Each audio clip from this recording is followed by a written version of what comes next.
AD start.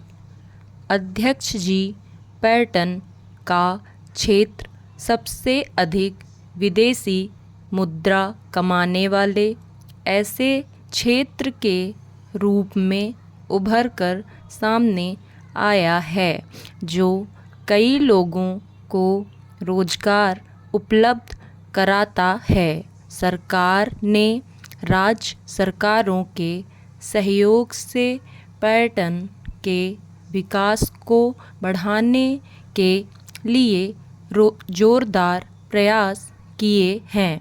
इसके परिणाम मिलने आरंभ हो गए हैं तथा पर्यटकों के आने में वृद्धि हुई है। दिसंबर 1991 में अंतर्राष्ट्रीय पर्यटकों की संख्या सबसे अधिक रही है।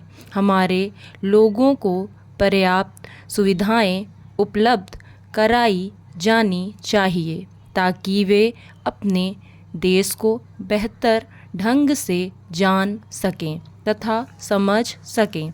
इस बात को ध्यान में रखते हुए सरकार युवा पर्यटन पर ध्यान केंद्रित करेगी। भविष्य में हमारी सुरक्षा और प्रगति का आधार काफ़ी हद तक कृषि के विकास पर निर्भर करता है। कृषि जिसमें खाद्य उपज, बागवानी, मत्स्य उद्योग शामिल हैं के क्षेत्र में हमने जो तेज प्रगति की है, उसका श्रेय हमारी अनुसंधान प्रयोगशालाओं में हुई प्रगति को है। किंतु इस प्रगति की कहानी अन्य सभी बातों के अतिरिक्त भारतीय किसान के जीवन तथा उसके धैर्य और दृढ़ निश्चय की भी कहानी है। 1990-91 का वर्ष लगातार ऐसा तीसरा कृषि वर्ष रहा जब खाद्यान्न उत्पादन में नया कीर्तिमान स्थापित किया गया। वर्ष 1991-92 के दौरान दक्षिण पश्चिमी मानसून का रुख अल्पकालिक और स्थानिक स्वरूप का रहा है, जिसके कारण उत्पादन में कुछ गिरावट आने की आशंका है। हालांकि हमारे अनुसंधानकर्ता और ऐसी तकनीक तैयार कर रहे हैं जिससे कि मौसम की अनिश्चितता का प्रतिकार हो सके। वर्षा सिंचित क्षेत्रों में भूमि सुधार और उत्पादकता में वृद्धि के आगे और अधिक प्रयास करने होंगे, क्योंकि भारत की कृषि का 70% भाग वर्षा के जल से सिंचित खेती पर आधारित है।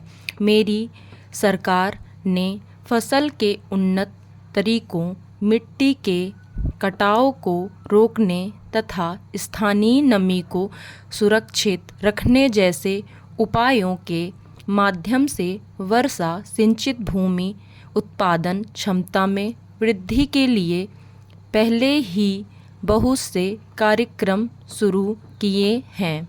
8वीं पंचवर्षीय योजना के दौरान बागवानी, पशुपालन और कृषि प्रसंस्करण के कार्य को उच्च प्राथमिकता प्रदान की जाएगी। पशुपालन के क्षेत्र में सहकारी और अनुसंधान प्रयासों को और तेज किया जाएगा। इनमें तथा अन्य क्षेत्रों में प्रसंस्करण और विपणन सुविधाओं को सुदृढ़ किया जाएगा ताकि ग्रामीण क्षेत्रों की आय में वृद्धि के लिए उपयुक्त वातावरण तैयार किया जा सके। तिलहनों, दालों और अनाजों की उत्पादकता बढ़ाने और विशेष रूप में ग्रामीण क्षेत्रों में आय और रोजगार उत्पन्न करने और कृषि के विविधीकरण के लिए अनुसंधान पर बल दिया जाएगा। स्टॉप।